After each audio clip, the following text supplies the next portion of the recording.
نحمده ونستعينه ونستغفره ونعوذ بالله من شرور أنفسنا ومن سيئات أعمالنا من يهده الله فلا مضل له ومن يضلل فلا هادي له وأشهد أن لا إله إلا الله وحده لا شريك له وأشهد أن محمدا عبده ورسوله يا أيها الذين آمنوا اتقوا الله حق تقاته ولا تموتن إلا وأنتم مسلمون يا أيها الناس اتقوا ربكم الذي خلقكم من نفس واحدة وخلق منها زوجها وبث منهما رجالا كثيرا ونساء واتقوا الله الذي تساءلون به والأرحام إن الله كان عليكم رقيبا يا أيها الذين آمنوا اتقوا الله وقولوا قولا سديدا يصلح لكم أعمالكم ويغفر لكم ذنوبكم ومن يطع الله ورسوله فقد فاز فوزا عظيما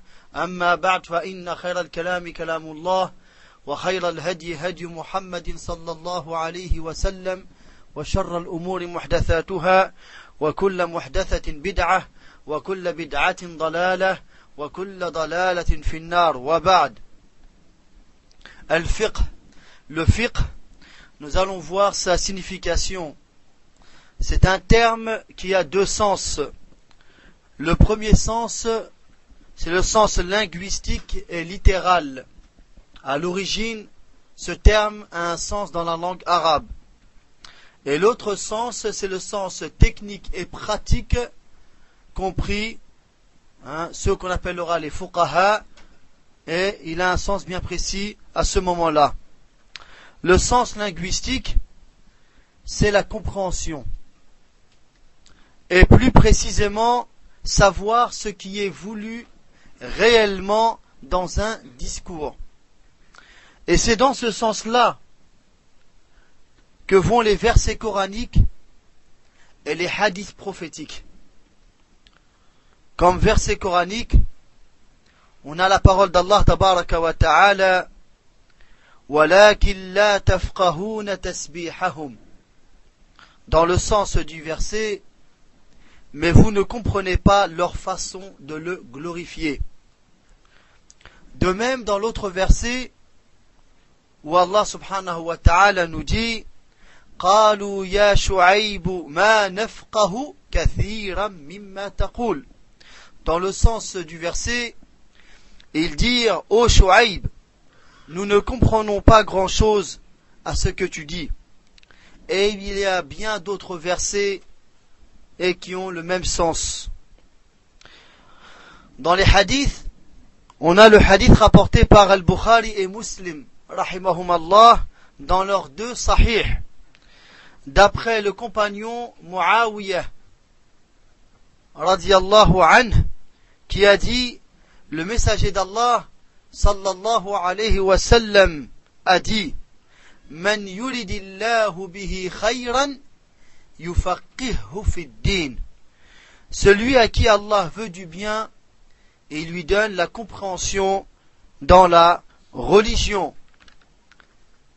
Et l'imam Abu Daoud, ainsi At-Tirmidhi, qui a rendu ce hadith Hassan, Al-Nasa'i, Ibn Majah, Ibn Hibban, Al-Bayhaqi, rahimallahu al-jami', rapporte d'après Zayd ibn Thabit, radiyallahu anhu, qui dit, j'ai entendu le messager d'Allah, sallallahu alayhi wa sallam, dire, Naddarallahu mra'an, sami'a minna hadithan, faballaghahu ghayrah, farubba hamili fiqhin, إلى من هو أفقه منه ورب حامل فقه ليس بفقيه. Qu'Allah embellisse le visage de celui qui entend un hadith ou une parole de moi, puis le transmet à autrui. Il se pourrait qu'une personne transporte un savoir vers une personne qui a plus de savoir. Et il se pourrait qu'une personne transporte un savoir sans être savant. Hadith, il est authentifié par Al-Sheikh Al-Albani rahimahullah dans Sahih Al-Targhib wa Al-Tarhib. Et l'imam Muslim rahimahullah rapporte dans son Sahih que le messager d'Allah sallallahu alayhi wa sallam a dit إن طول صلاة الرجل وقصر خطبته مئنة من فقهه. Donc dans ce hadith, le prophète sallallahu alayhi wa sallam nous dit certainement que la salat longue de l'homme et son discours court sont un signe de sa compréhension, de sa bonne compréhension. Là, il est fait allusion al khatib, le prêcheur, le jour du vendredi. Hein? Celui qui en arrive à faire un discours qui est court et complet et qui allonge sa prière, ceci est un signe de sa bonne compréhension de la religion.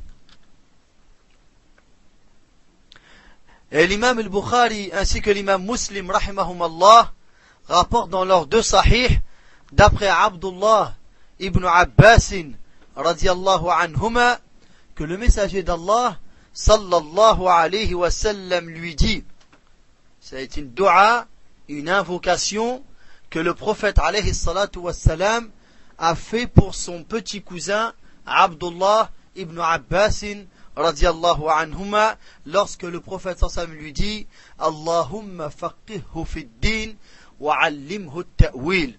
Oh Allah, donne-lui la compréhension dans la religion et fais-lui connaître l'interprétation, c'est-à-dire le commentaire et l'explication du Coran. Maintenant, nous allons voir le sens, et c'est celui-là qu'on voudra développer, mais il était important dans cette introduction de vous donner le sens littéral du terme pour que lorsque vous retrouvez ce terme, soit en nom commun ou soit en verbe conjugué, que vous sachiez bien que le sens voulu dans les versets coraniques et dans les hadiths du prophète sallallahu alayhi wa sallam et dans les paroles des pieux prédécesseurs, ce n'est pas le sens qui est répandu chez les gens, mais plutôt c'est le sens littéral qui veut dire la compréhension. Le sens technique et pratique, c'est la science des règles religieuses avec les preuves du Coran et de la Sunna, comme les règles de la purification, de la salat, etc. Et c'est ce qu'on appelle les livres de fiqh, avec le sens technique. Et ceux qui ont la connaissance de ce thème et de cette science, on les appelle al-fuqaha. Un seul, on l'appelle al-faqih. Mais ce n'est pas le même sens lorsque le terme faqih était employé à l'époque du prophète sallallahu alayhi wa sallam. Mais là, c'est dans le sens technique et pratique. Et donc, et surtout on le retrouve donc dans le fiqh qui est basé sur les hadiths du prophète sallallahu alayhi wa sallam en tant que preuve pour les règles religieuses, ou dans les livres de fiqh qui sont d'après telle ou telle école qu'on appelle madhab, qu'on nous allons aussi en parler. Donc tout cela, ce sont les ouvrages de fiqh. Et ils concernent deux domaines de la religion. Ils concernent deux domaines de la religion. Ce qu'on appelle al-ibadat et ce qu'on appelle al-mu'amalat. Al-ibadat, c'est les actes d'adoration. Al-mu'amalat, c'est le relationnel. Al-ibadat, c'est aussi du relationnel. Mais c'est le relationnel entre le serviteur et son Seigneur subhanahu wa ta'ala. Al-mu'amalat, c'est le relationnel, mais les gens les uns envers les autres. Et c'est pour cela que dans Al-ibadat, on a tout le premier chapitre dans un livre de fiqh. Vous avez quoi? Le chapitre de la purification. Les règles sur l'eau, les ablutions, les grandes ablutions. Pourquoi? Parce que c'est les conditions de la salat. Puis après on a la salat, après on a la zakat, après on a le somme de Ramadan, après on a le hajj, et tout ce qui va autour de ces, et ça c'est ce qu'on appelle l'ibadat. Puis on a le grand chapitre qu'on appelle al-mu'amalat, le relationnel avec les gens, et entre dedans le mariage, le divorce, le commerce, et ainsi de suite. Et ainsi de suite. Tous ces chapitres-là entrent dans un thème qu'on appelle al-fiqh. Les savants plus tard ont donné un sens technique à ce terme-là et ils ont appelé ça al-fiqh.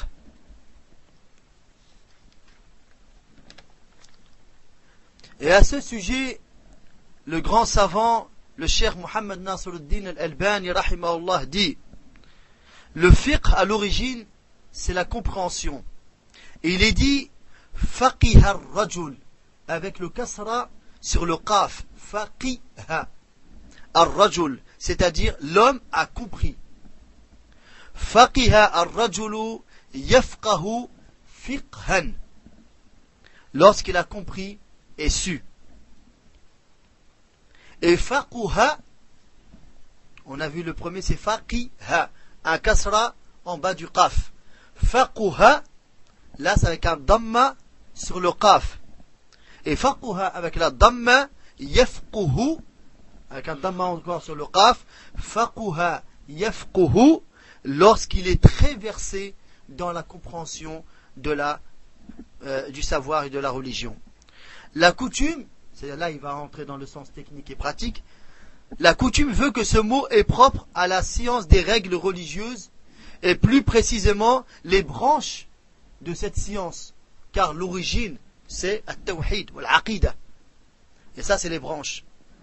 Et c'est pour ça que dans les livres de fiqh, il n'y a pas de aqida. On commence directement par le chapitre de la purification. Là, c'est le fiqh qui concerne que les adorations et le relationnel. Amma al-aqida, ils ont leurs propres ouvrages. Ceci est cité par Abu Sa'adat dans la signification du terme al-fiqh. Je dis, là c'est toujours Cheikh al-Albani rahimahullah qui parle. Je dis, il n'y a aucun texte qui prouve que ce mot est propre à la science des branches des règles religieuses.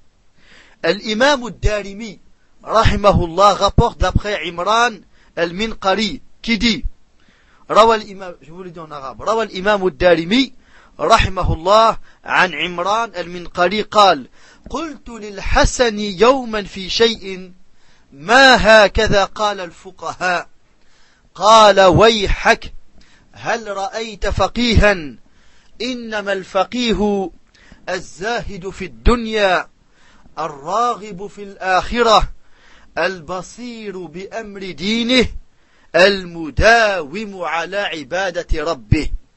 Donc, l'imam al-Darimi, rahimahullah, rapporte, d'après Imran al-Minqari, qui dit, un jour j'ai dit à Al-Hassan, ce n'est pas comme ça que disent les fuqaha. Alors il dit, malheur à toi.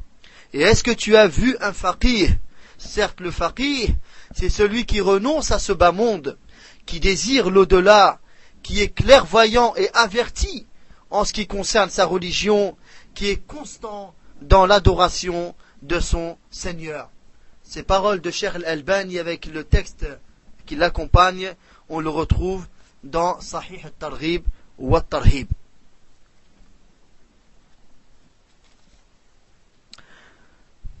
Le thème du fiqh, là on a vu la signification, la définition. Le fiqh concerne les règles religieuses concernant les adorations comme la salat, le jeûne et les transactions comme la vente, les intérêts et les relations sociales comme le mariage, le divorce et bien d'autres règles. Les mérites de l'apprentissage de le fiqh. Connaître le fiqh aide le musulman à savoir et comprendre les règles de l'adoration qu'il voue à Allah subhanahu wa ta'ala, ainsi que ses transactions et ses relations avec son entourage. Et pour que la personne soit sur une clairvoyance dans sa religion et son bas monde, et là il aura gagné la réussite dans cette vie d'ici-bas ainsi que dans l'au-delà. Le prophète sallallahu alayhi wa sallam a dit Man yuridillahu bihi khayran yufaqihu fid din. Donc dans ce hadith le prophète sallallahu alayhi wa sallam dit celui à qui Allah veut du bien, il lui donne la compréhension dans la religion, rapporté par Al-Bukhari et Muslim. La règle de son apprentissage et de son enseignement. C'est une obligation chez les musulmans qu'il y ait parmi eux des savants dans le domaine du fiqh, à toute époque et en tout lieu, pour qu'ils puissent montrer la loi d'Allah subhanahu wa ta'ala dans ce qui pourrait advenir entre eux et pour répondre aux questions posées dans les adorations et les relations et bien d'autres points.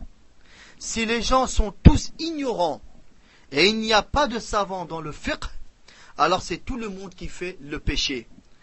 Allah, élevé soit-il, subhanahu wa ta'ala, dit وَمَا كَانَ الْمُؤْمِنُونَ لِيَنْفِرُوا كَافَّةً فلولا نفر من كل فرقة منهم طائفة ليتفقهوا في الدين ولينذروا قومهم إذا رجعوا إليهم لعلهم يحذرون.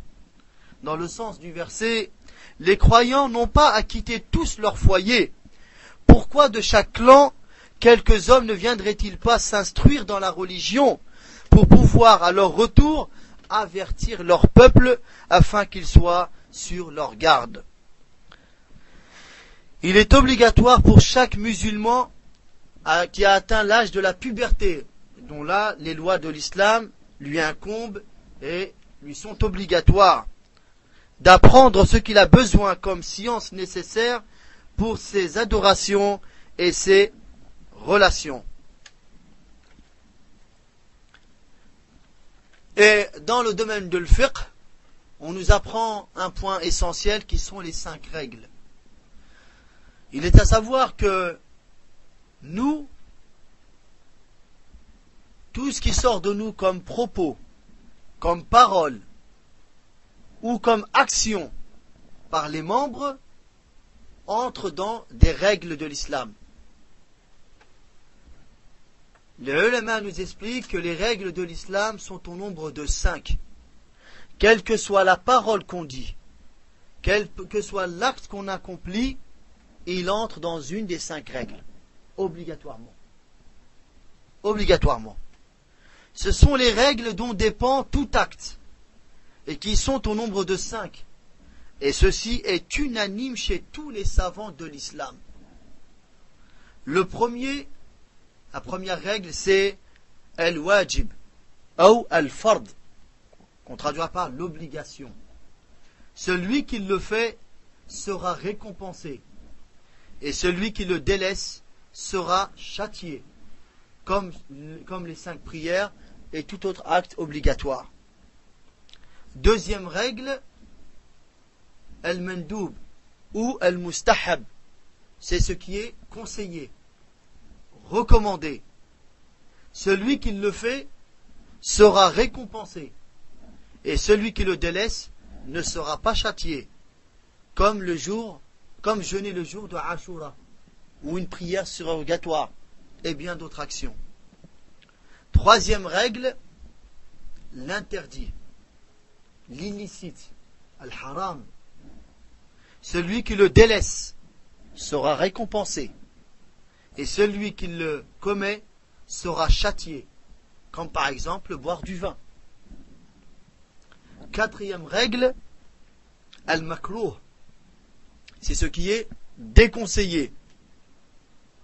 Celui qui le délaisse sera récompensé, et celui qui le fait ne sera pas châtié, comme par exemple d'entrer à la mosquée avec le pied gauche et d'en sortir avec le pied droit.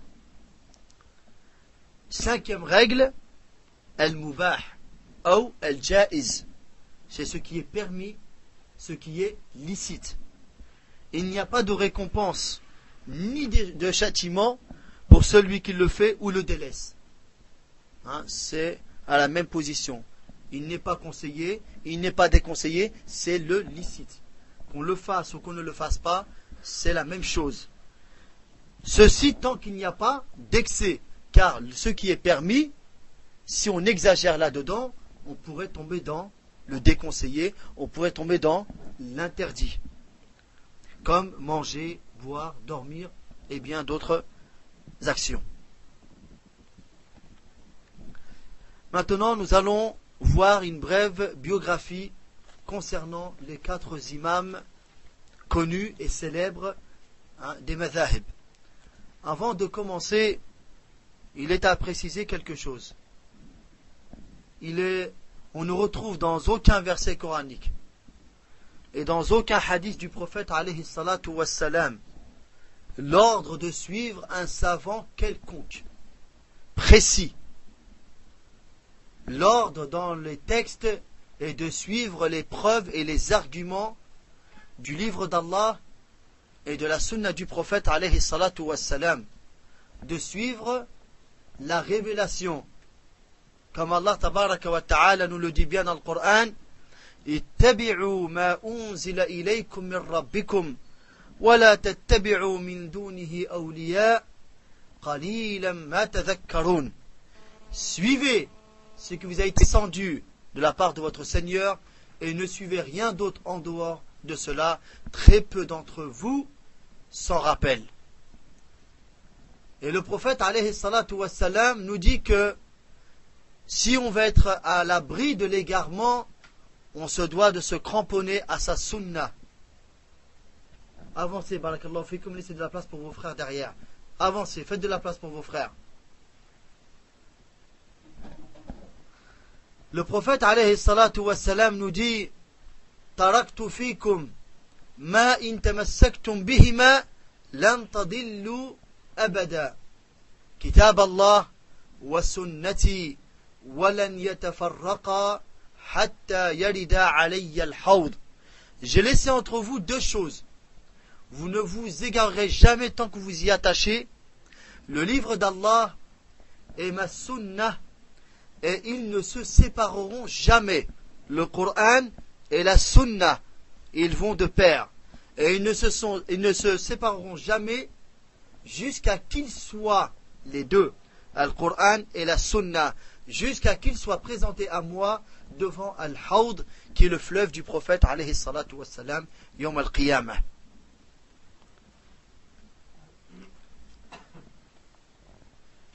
Maintenant,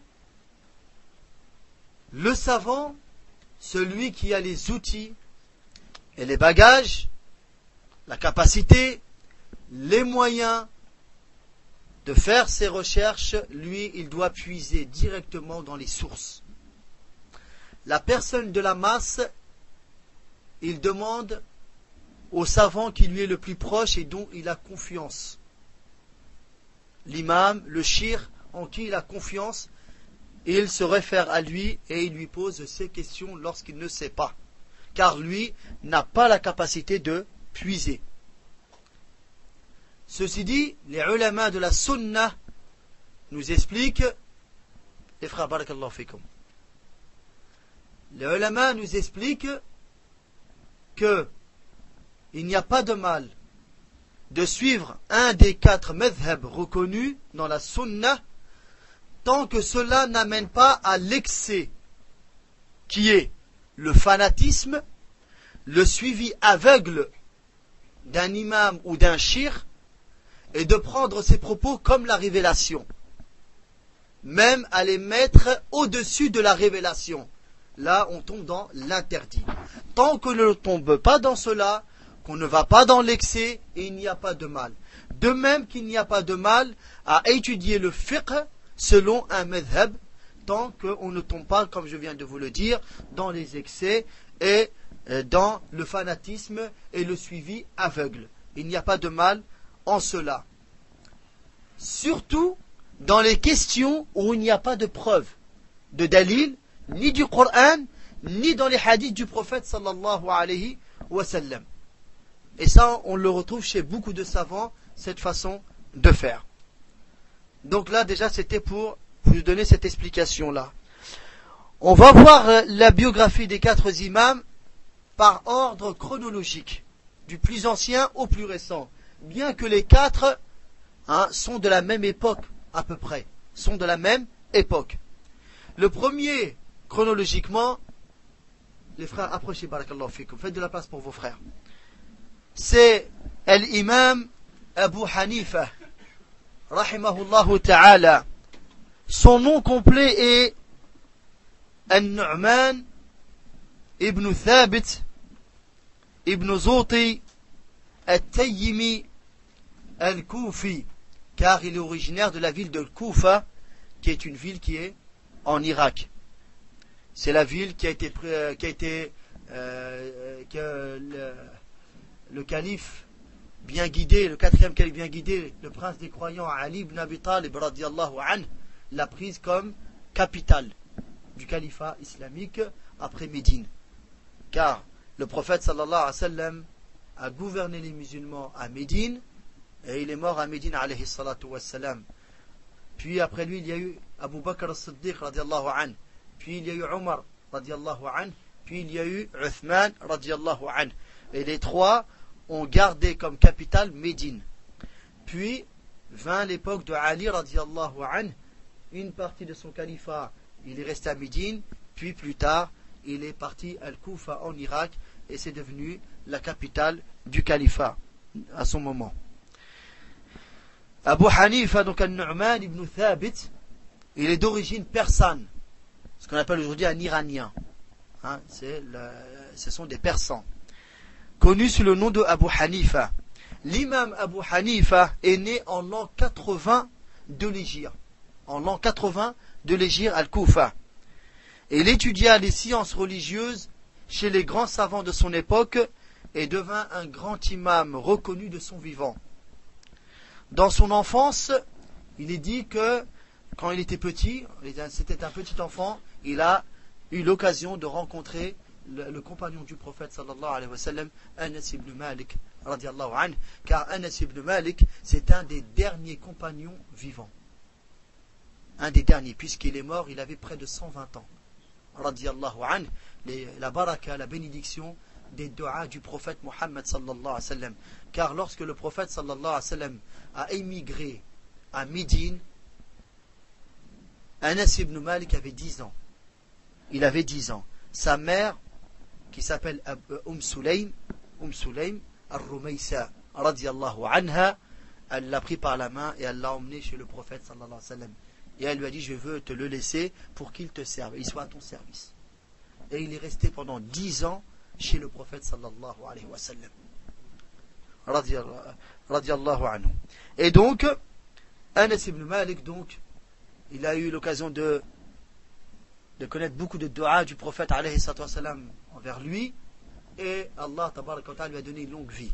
Et c'est l'un des derniers compagnons restés vivants.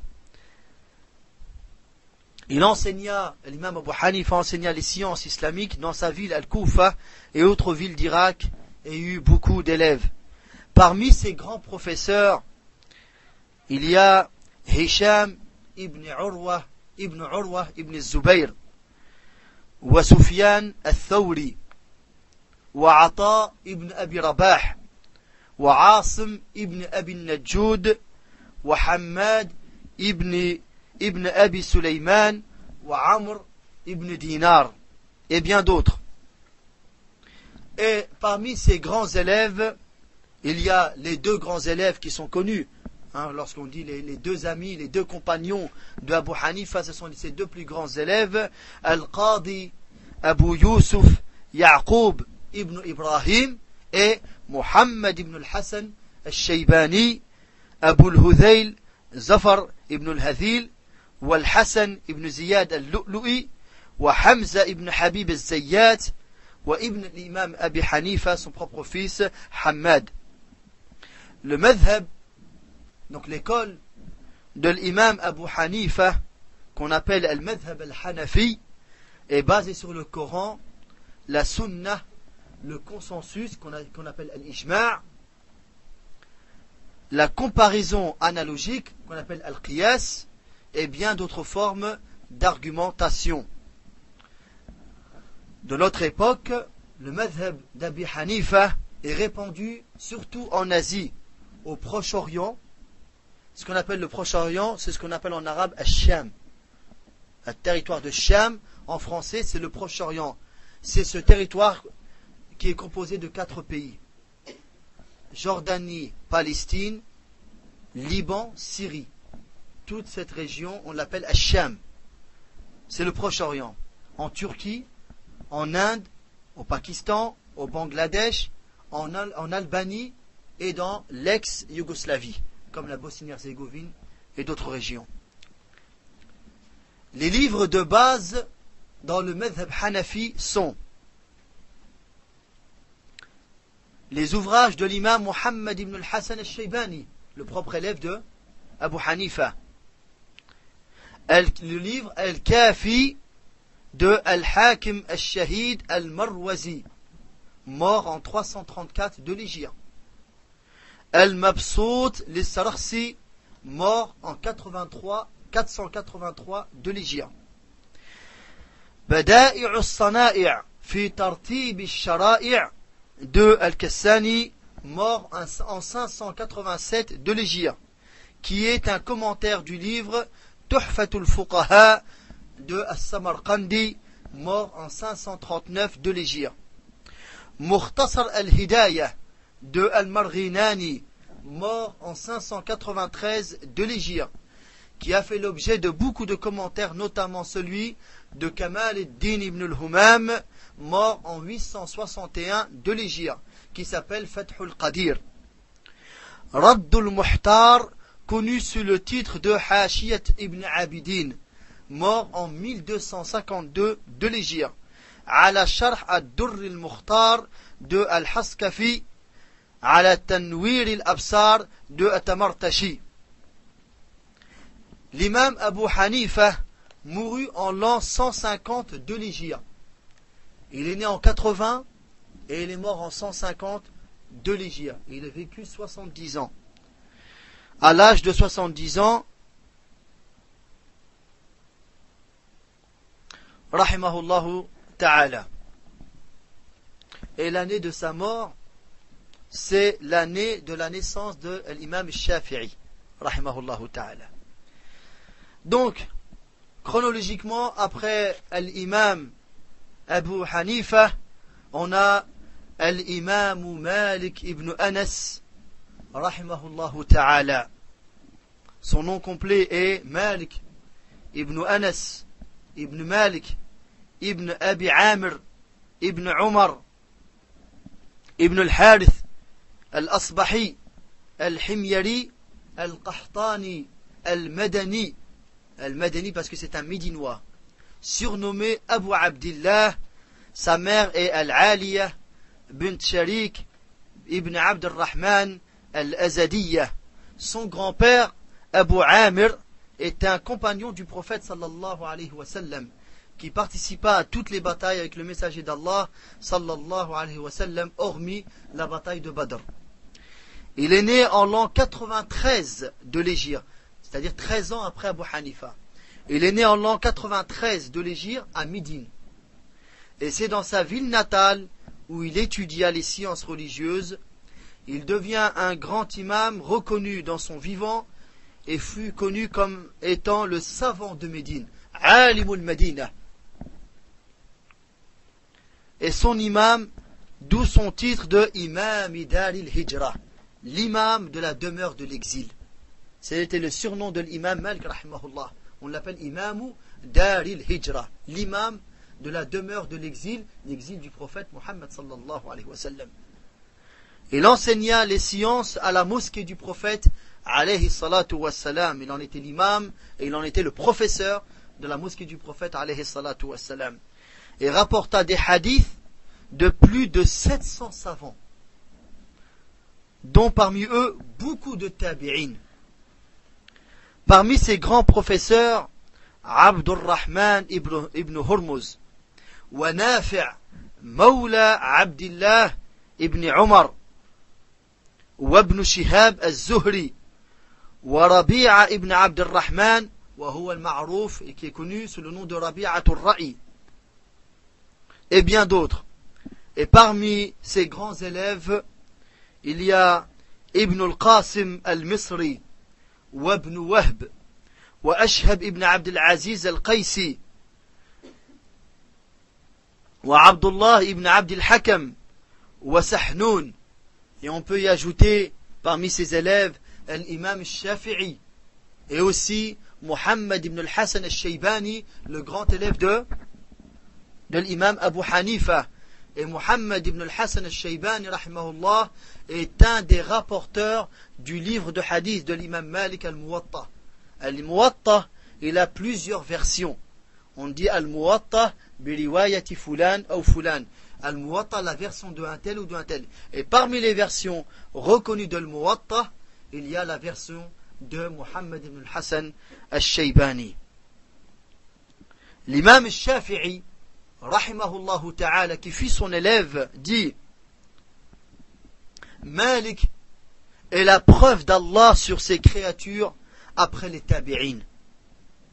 Et il dit aussi: s'il n'y avait pas Soufiane et Malik, la science du Hijaz aurait disparu. Al-Hijaz, c'est toute cette région dans laquelle se trouvent la Mecque et Médine. L'un était à Médine, l'autre il était à la Mecque, c'est Sufyan al-Thawri. Le madhab de l'imam Malik, qu'on appelle al-madhab al-Maliki, est basé sur le Coran, la Sunna, le consensus, la comparaison analogique et bien d'autres formes d'argumentation. Ça, c'est ce qu'on appelle là. Quand on dit sur quoi le madhab est basé, là on rentre dans les thèmes de Usul al-Fiqh. On retrouve ces choses-là bien expliquées en détail dans le chapitre de Usul al-Fiqh, les fondements du fiqh. Ce madhab, le madhab maliki, est répandu en Afrique, dans le Maghreb, en Égypte aussi, et en Afrique noire, et dans la péninsule arabique, surtout aux Émirats arabes unis. Les livres de base pour les malikites sont Al-Muwatta de l'imam Malik, où il assembla des hadiths du prophète sallallahu alayhi wa sallam et certaines de ses opinions. Al-Mudawwana de Sahnoun, grand élève de l'imam Malik, où il assembla les opinions de l'imam Malik dans le domaine du fiqh. Bidayatul Mujtahid wa Nihayatul Muqtasid de Ibn Rushd al-Hafid, mort en 595 de l'Égypte. Mukhtasar Khalil de Sheikh Khalil al-Misri, qui a eu beaucoup de commentaires, dont celui de Al-Kharshi, Mawahib al-Jalil de Al-Hattab, Fath al-Jalil de Sheikh Alish et Hashiyat al-Dussouqi ala Sharh al-Dardir ala Mukhtasar Khalil. Et aussi parmi les livres de base dans le fiqh al-Maliki par lesquels il commence, on a ce qu'on appelle Al-Akhdari, qui concerne le chapitre de la salat et comment corriger sa prière, qu'on appelle sujoud de sahu. On a aussi Ibn Ashir, Ibn Ashir, qui est un livre fait en poésie. Mais Ibn Ashir, il n'y a pas que du fiqh dedans. Dedans, je m'attarde dessus parce que c'est un livre par rapport aux autres, que là, il a été au-delà du fiqh. Il y a de la aqidah, et il y a du fiqh, et il y a du comportement. Dans la aqidah, c'est la aqidah al-ash'ariyah. Al-fiqh, c'est le fiqh de l'madhab Malik. Et dans le comportement, l'éducation spirituelle, s'il y a du soufisme là-dedans. Donc, à part le début du livre et la fin du livre, la majorité du livre, elle concerne le fiqh, et c'est un livre de base dans le fiqh maliki. Lui-même, l'auteur le dit, في نظم أبيات للأمي تفيد في عقد الأشعري وفقه مالك وفي طريقة الجنيد السالكي. Il dit, j'ai assemblé des vers de poésie qui seront utiles pour l'ignorant dans le dogme de Al-Ash'ari, le madhab de l'imam Malik, et dans le cheminement, c'est la spiritualité, de Al-Junayd. Tayyib. Puis, après, il y a Al-Risala, du grand savant Ibn Abi Zayd Al-Qayrawani, de Qayrawan, rahimahullahu ta'ala. Et Ibn Abi Zayd Al-Qayrawani, son livre qui est un livre de référence dans le madhab al-Maliki, et qu'on appelait de son époque le petit Malik, il a mis en introduction Al-Aqidah. Mais c'est une aqidah qui est bonne et en conformité avec les pieux prédécesseurs. Et on a un commentaire de cette aqidah faite par le cheikh Abdul Muhsin al-Abbad, hafidhahullah ta'ala, le grand savant de Médine. Et cette aqidah, elle est bonne et elle est en conformité. L'imam Malik mourut en l'an 179 de l'Hégire à Médine et fut enterré au cimetière de Al-Baqiyah, le cimetière qui est à côté de la mosquée du prophète alayhi salatu wassalam, le cimetière où se trouvent dedans plus de 4000 compagnons du prophète alayhi salatu wassalam. enterré dans Al-Baqi'. Il est enterré dans ce cimetière-là, à l'âge de 86 ans. Il est né en 93 de l'Hégire et il est mort en 179 de l'Hégire. Rahimahullahu ta'ala. Suit l'imam al-Shafi'i, rahimahullahu ta'ala. Son nom complet est Muhammad ibn Idris ibn al-Abbas ibn Uthman ibn Shafi', et de là il a son surnom al-Shafi'i, c'est un de ses ancêtres qui s'appelle Shafi', donc de là il a pris le nom de Shafi'i, ibn Shafi' al-Qurashi al-Muttalibi al-Makki. Donc, et sa mère c'est Fatima bint Abdillah ibn al-Hassan al-Muthanna ibn al-Hassan ibn Ali ibn Abi Talib radiyallahu anhu.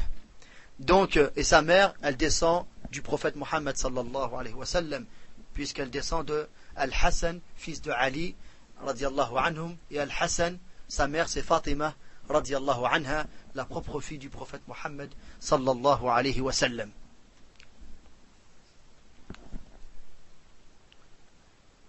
Et dans sa lignée, parce que c'est un Qurayshi, l'imam Shafi'i, dans sa lignée, il rejoint l'ascendance à un certain moment du prophète Mohammed sallallahu alayhi wa sallam. L'imam Shafi'i est né en l'an 150, l'année de la mort de l'imam Abu Hanifa, de l'Hégire, à Gaza en Palestine. Il est né à Gaza en Palestine. Ayant perdu son père tout petit, sa mère l'emmena vivre à la Mecque. Mais il était encore tout nourrisson, tout petit. Sa mère, elle l'a pris, elle l'a emmené à la Mecque. C'est pour ça qu'on l'appelle Al-Mekki, car c'est un Mécois. Il n'avait que 2 ans, il était encore petit. Et c'est là où il a pris par cœur le Coran à l'âge de 7 ans. Et Al-Muwatta de l'imam Malik à l'âge de 10 ans. Ainsi que les sciences religieuses. Il est dit de l'imam Shafi'i, rahimahullahu ta'ala, qu'il avait une mémorisation très très forte. De sorte que lorsqu'il voulait lire un livre, il était obligé de cacher une page, parce que avec le regard, il mémorise. Et ça va lui nuire à sa mémorisation. L'imam Shafi'i, un jour, il était assis dans une assemblée de l'imam Malik à Médine. Il était encore enfant. Et l'imam Malik, rahimahullah, citait des hadiths du prophète, alayhi salatu wassalam. Et Al-Shafi'i faisait des gestes avec sa main, comme ça. L'imam Malik pensait que Shafi'i, qui était un enfant, était en train de s'amuser avec ses doigts. Après, quand il a terminé, il l'a appelé. Il lui a dit, oh mon enfant, ces assemblées-là ne sont pas faites pour cela. Je t'ai vu, tu jouais avec tes mains. Il lui a dit, oh cher, je ne joue pas avec mes mains. Il lui a dit, mais qu'est-ce que tu faisais? Il lui a dit, j'écrivais tout ce que tu disais. Je l'écrivais. Il lui a dit, mais pourquoi? Il lui a dit, car tout ce que j'écris, je le mémorise. Il lui a dit, tu es capable de me dire tout ce que j'ai dit dans le cours? Il lui a dit oui, et il lui a tout récité. Ce que l'imam Malik avait dit dans son cours. Subhanallah. Un jour, l'imam Shafi'i, rahimahullah ta'ala, a vu le tibia d'une femme, le bas de la jambe d'une femme, qui avait son vêtement un peu trop levé, seulement le bas de la jambe. Lorsqu'il est retourné à son apprentissage, il était perturbé. Il est dit qu'il est parti voir son professeur qui s'appelait Wakir, et il lui a dit, d'habitude, j'ai pas de problème pour l'apprentissage, mais là, j'ai. Il lui a dit, c'est pas passé quelque chose. Il lui a dit, si il y a une femme qui est passée, j'ai vu le bas de sa jambe. Et l'imam Wakir lui a donné des conseils. Et l'imam Shafi'i, il nous raconte ça dans des vers de poésie. Il dit, شكوت إلى وكيع سوء حفظي فأرشدني إلى ترك المعاصي وقال إن العلم نور ونور الله لا يؤتاه عاصي. Il dit, je me suis plaint à Wakir pour ma mauvaise mémorisation. Et il m'a conseillé de délaisser les péchés. Et il m'a appris que la science est une lumière et la lumière d'Allah n'est pas donnée à un pécheur. Et la lumière d'Allah n'est pas donnée à un pécheur. Si on est beaucoup perturbé, c'est pas pour rien. Nous, c'est plus un tibia qu'on a vu. Allahul Musta'an. Ah ouais.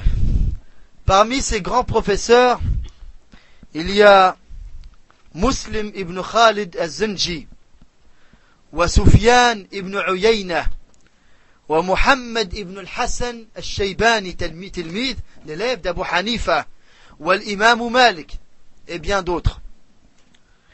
Et parmi ces élèves, il y a Yusuf ibn Yahya, wa Abu Ya'qub al-Buwayti, وإسماعيل ابن يحيى المزني والربيع ابن سليمان المرادي وحرمل ابن يحيى وأبو ثور إبراهيم ابن خالد الكلبي والإمام أحمد بن حنبل.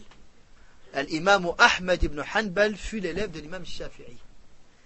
Et l'imam Shafi'i fut l'élève de l'imam Malik.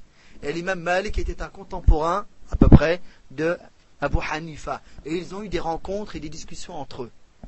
Pour vous dire qu'ils vécurent à peu près à la même époque.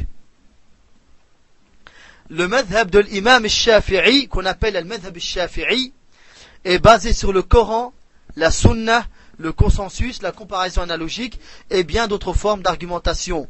Ce madhab est répandu en Asie, au Proche-Orient, en Malaisie, en Indonésie, dans le sultanat de Brunei, en Égypte, aux Comores, dans les îles des Comores. Les livres de base pour les Shafi'ites sont des livres de l'imam Shafi'i en personne, de l'imam al-Shafi'i, et son résumé qui s'appelle Mukhtasar al-Muzani d'Ismaïl ibn Yahya al-Muzani, qui a fait l'objet d'un grand commentaire, Nihayatul Matlab d'Al-Juwayni. Fath al-Aziz, Sharh al-Wajiz de Al-Rifa'i, excusez-moi, de Al-Rafi'i. Al-Muhadhab wa al-Tanbih de Al-Shayrazi. Al-Hawi al-Kabir de Al-Mawardi. Les ouvrages de l'imam al-Nawawi. L'imam al-Nawawi qui était un grand savant et surtout versé dans le madhab Shafi'i. Les ouvrages de l'imam al-Nawawi, l'imam al-Nawawi, après sa venue, c'est la référence dans le fiqh Shafi'i. La plus grande référence chez les Shafi'ites, après la venue de Nawawi, c'est bien l'imam al-Nawawi, rahimahullahu ta'ala. Les ouvrages de l'imam al-Nawawi, Rawdat al-Talibin, Al-Majmou', Minhaj al-Talibin, qui a fait l'objet de beaucoup de commentaires, dont Mughni al-Muhtaj de Al-Khatib al-Shurbini, Nihayatul Muhtaj de Al-Ramli, et Tuhfatul Muhtaj d'Ibn Hajar al-Haytami. Pas al-Asqalani, c'est quelqu'un d'autre. Ibn Hajar al-Haytami. L'imam al-Shafi'i mourut en l'an 204. Il est né en 150 de l'Hégire. Et il est mort en 204 à l'âge de 54 ans. À l'âge de 54 ans. À Al-Fustat. Il est mort où? À Al-Fustat, là où il a terminé sa vie. Il a vécu à la Mecque, il est resté à la Mecque longtemps, puis à la fin de sa vie, il est parti à Al-Fustat. Vous ne connaissez pas Al-Fustat. Hein, si quelques-uns connaissent, Al-Fustat, c'est la capitale de l'Égypte, c'est le Caire. Mais à l'époque, elle n'existait pas, c'était une petite ville qui s'appelait Al-Fustat. Al-Qahira n'existait pas encore. Elle fut créée plus tard par une dynastie qui gouvernera l'Égypte, et ils construiront cette ville qu'ils appelleront Al-Qahira, le Caire. Mais son ancien nom, à l'époque de l'imam Shafi'i, c'était Al-Fustat. Et c'est là-bas où il est enterré. Rahimahullahu ta'ala. L'imam Shafi'i, rahimahullahu ta'ala, il était connu dans un domaine qu'on appelle Al-Firasa. Vous savez c'est quoi Al-Firasa? Comment on pourrait traduire Al-Firasa? C'est comme une forme d'intuition. Le fait d'avoir des intuitions fortes. Et c'est une connaissance que l'imam Shafi'i avait approfondie. Dans les Sahaba, radiallahu anhum, un homme était connu pour cela. C'était Omar ibn al-Khattab, radiallahu anhu. Omar ibn al-Khattab, radiallahu anhu. Et Shafi'i, un jour, il est parti au Yémen. En allant au Yémen, il a croisé un homme qui habitait dans le désert et qui était blond, les yeux bleus, imberbe. Et un visage qui faisait un peu fuir. L'imam Shafi'i a dit, chez les gens de l'Firasa, ceux qui ont cette connaissance-là de l'firasa, ce don qui est donné à certains, ça c'est un mauvais signe. Mais cet homme me reçut. Il prit sa famille, il l'a mis dans la pièce la plus étroite. Et il me donna la pièce la plus large. Il me donna les couvertures et tout ce qu'il faut. Il prit mon cheval et il l'emmena, il lui donna du foin, il lui donna. Et il nous ramena un bon repas. Toute la nuit, je n'ai pas dormi. Je me tournais là et là. Il était parti au Yémen, il avait amassé des connaissances dans le domaine de l'firasa. Il a dit, qu'est-ce que je vais faire avec ces ouvrages et ces manuscrits que j'ai écrits? Je crois que je vais tous les brûler. Ils ne servent à rien. Tous ils sont unanimes pour dire que ça c'est un mauvais signe. Et là, c'est tout le contraire que j'ai trouvé. Donc toute la nuit, il était en train de réfléchir. Le matin arrive, et il vient nous voir et lui dit, merci pour ton accueil. Lorsque tu viens à la Mecque, demande la demeure de Mohammed ibn Idris. Son véritable nom, Mohammed ibn Idris, al-Shafi'i, rahimahullah. L'homme il lui dit, mais pourquoi tu veux que je demande ton adresse? On n'a aucun lien entre nous. Pourquoi tu veux que je vienne te... Il a dit, non, tu m'as bien reçu, je voudrais bien te recevoir. Et il lui a dit, mais c'est pas gratuit. Il lui a dit, tu me dois tant. Il lui a dit, comment ça? Et il lui a dit, bah tu crois que c'était gratuit? Je t'ai donné la plus grande pièce. Je t'ai ramené un tel repas, ça a coûté tant. Je t'ai ramené des couvertures, ça a coûté tant. Ton cheval, je l'ai nourri, ça a coûté tant. Shafi'i, il a dit il avait son esclave avec lui, il a dit, donne-lui ce qu'il demande et qu'on s'en aille. Et il a pris ses manuscrits, il a dit, je vais bien les préserver. Il s'était pas trompé, c'était vraiment un mauvais signe. Naam. Et nous terminons par la biographie brève de l'imam Ahmed ibn Hanbal, rahimahullahu ta'ala, le dernier chronologiquement de ces grands imams.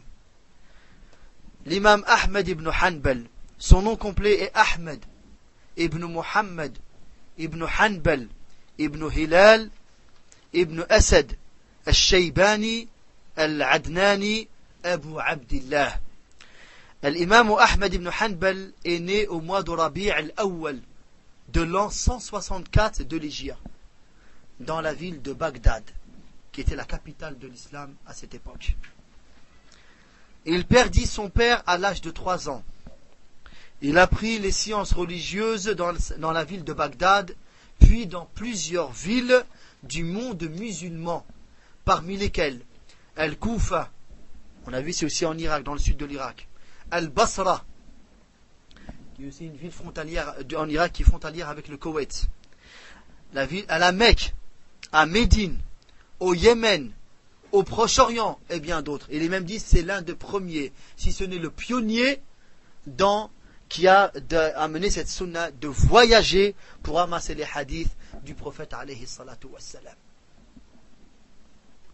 Parmi ces grands professeurs, il y a l'imam al-Shafi'i. Et il y a Abdur Razzaq ibn Hammam al-San'ani, parce qu'il est parti au Yémen.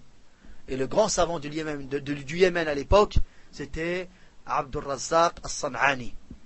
Wa Sufyan ibn Uyayna, wa Waki' ibn al-Jarrah, wa Yahya ibn Sa'id al-Qattan, wa Yazid ibn Haroun, wa Ismaïl ibn Ulayya, wa Hushaym ibn Bashir.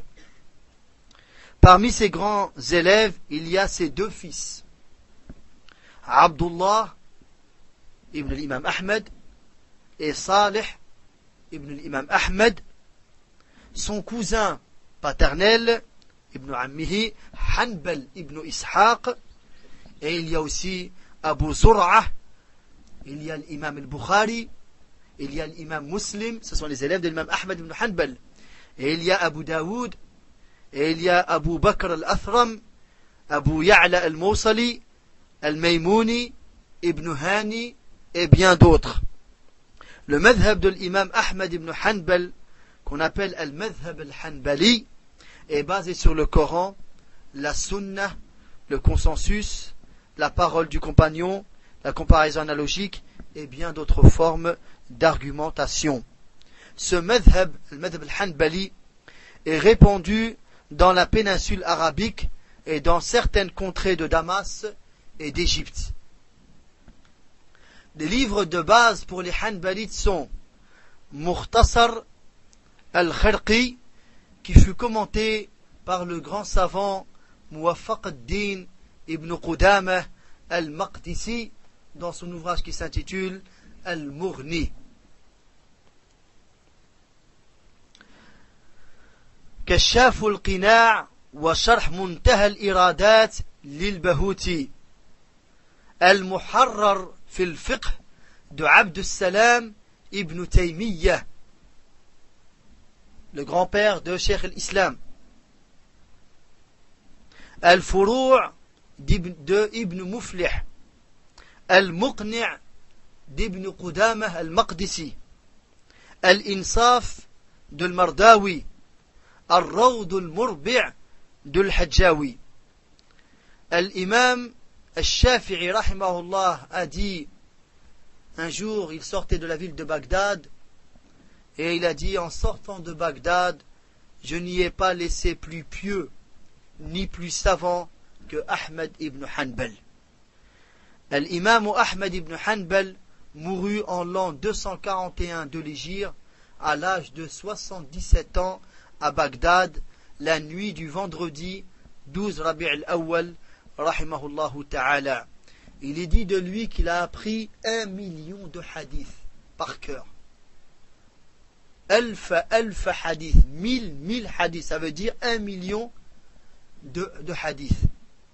Et son ouvrage, son grand ouvrage dans le hadith qui s'appelle Al-Musnad, il comporte près de 40 000 hadiths. 40 000 hadiths. C'est une référence dans le domaine. وصلى الله وسلم وبارك على نبينا محمد وعلى آله وصحبه أجمعين وآخر دعوانا أن الحمد لله رب العالمين وسبحانك اللهم وبحمدك أشهد أن لا إله إلا أنت أستغفرك وأتوب إليك.